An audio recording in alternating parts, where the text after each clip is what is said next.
आनंद मासिक पत्रिका अंक 1, प्रतिलेखन संख्या 13 एवं 14, गति 85 शब्द प्रति मिनट।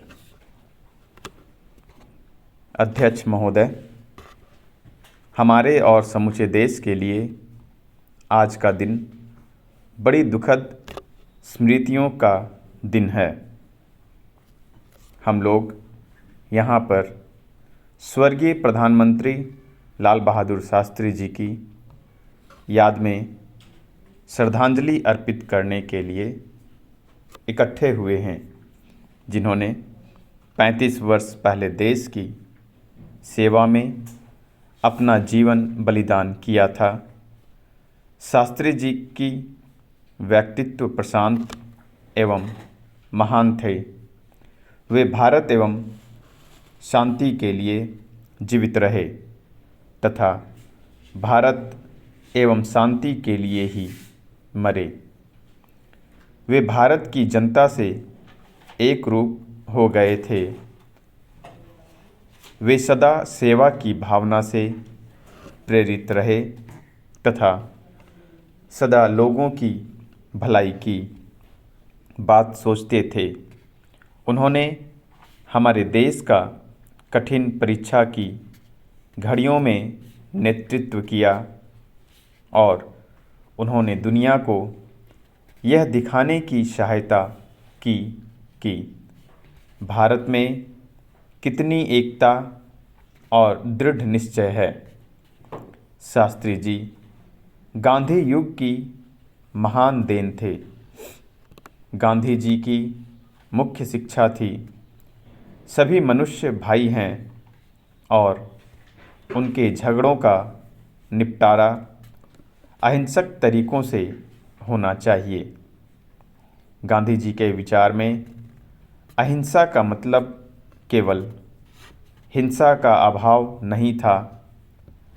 यह कोई नकारात्मक धारणा नहीं थी, अपितु यह समझौते की तलाश का एक निश्चयात्मक गुण है और इसमें यह विश्वास होता है कि लोग शांति में और शांति के द्वारा ही जीवन को उच्चतर अवस्था में ले जाने का रास्ता निकाल सकते हैं। इस तरह हिंसा का परित्याग करते हुए तथा समझौते और वार्ता में पूर्ण विश्वास रखते हुए हमने अंग्रेज़ों से लड़ाई लड़ी। शास्त्री जी का भी यही विश्वास था। जैसा कि मैंने पहले कहा, वे न केवल इसके लिए जिए अपितु इसी के लिए उन्होंने अपना जीवन बलिदान कर दिया।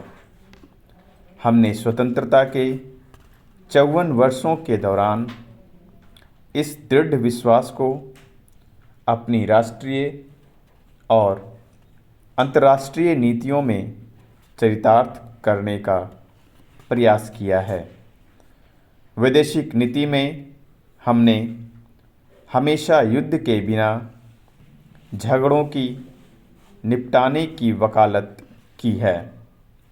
सैन्य गुटों का विरोध, पंचशील का सिद्धांत, कोरिया और चीन में हमारी पहल और विश्व शांति के लिए किए गए अन्य अनेक काम, ये सभी हमारे इस विश्वास के परिणाम हैं कि झगड़ों का निपटारा शांतिमय ढंग से होना चाहिए। ताशकंद समझौता इसी नीति की एक कड़ी थी। शास्त्री जी ने वहाँ जो कुछ किया वह भारत के लिए नया नहीं था। ताशकंद समझौते में जो सबसे अच्छी बात थी वह यह थी कि मतभेदों का निपटारा हथियार उठाए बिना होना चाहिए। अध्यक्ष महोदय, ताशकंद समझौते की वर्षगांठ पर हम पुनः ताशकंद में प्रतिपादित सिद्धांतों में अपनी आस्था दोहराते हैं। ये वे सिद्धांत हैं जो हमें गांधी जी और शास्त्री जी से मिले थे। उनका संबंध शास्त्री जी के जीवन और कार्यों से है। हमें इस चीज़ के कुदेरने से कुछ हासिल नहीं होगा कि इस समझौते से क्या उतना लाभ हुआ जितनी आशा थी। अगर नहीं तो इसमें किसकी गलती थी। ज़्यादा लाभदायक यह होगा कि हम स्वयं से तथा दुनिया से यह कहें कि भारत अब भी समझौते से वचनबद्ध है। शास्त्री जी ने हमें जय किसान का नारा दिया। यह नारा एक तरह से हमारे पुराने नारे जय हिंद की व्याख्या है। हिंदुस्तान को विजय केवल सिपाहियों और किसानों के कारण मिल सकती है। जवान हमारे देश की स्वतंत्रता की रक्षा करते हैं तथा वे भी उसकी रक्षा करते हैं जो काम करते हैं और पैदा करते हैं। कच्छ विवाद की परीक्षा की घड़ियों में तथा बाद में उत्तरी सीमा पर विवाद के दौरान शास्त्री जी देश को यह समझाना चाहते थे कि राष्ट्र की सुरक्षा के लिए केवल सैन्य शक्ति ही नहीं अपितु आर्थिक आधार भी मजबूत होना चाहिए। इस समय यद्यपि लड़ाई नहीं हो रही है किंतु आक्रमण का भय नहीं हटा है। जवानों को जागते रहना है। हमारे ऊपर एक और आक्रमण हुआ था और वह था सूखा। इसका सामना जवान नहीं किसान ही कर सकते हैं। जब तक हम अनाज के मामले में आत्मनिर्भरता नहीं प्राप्त कर लेते हमारी सुरक्षा और हमारा अस्तित्व खतरे में रहेंगे। यह हमें कम से कम समय में 4-5 वर्षों में करना चाहिए। आत्मनिर्भरता ही एक सहारा है जिसके प्राप्त कर लेने पर हमें ऐसे कोई इधर उधर नहीं ढकेल सकता। मेरी समझ में शास्त्री जी ने जब यह सार्थक नारा दिया था तो उनके दिमाग में यही बात थी।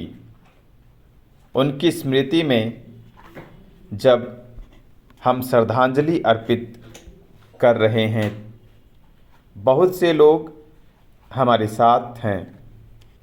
हमें उनका अभाव खटकता है क्योंकि हम उनके करीब थे और उनकी सलाह और उनका पथ प्रदर्शन पाने के हम आदी हो गए थे। राष्ट्र को अपनी समस्याओं के बारे में उनकी व्यग्रता तथा उनके सौम्य अस्तित्व का अभाव खटकता है। वे भारत माता के एक महान सपूत थे और भारतीय मानस के निर्माताओं में से थे।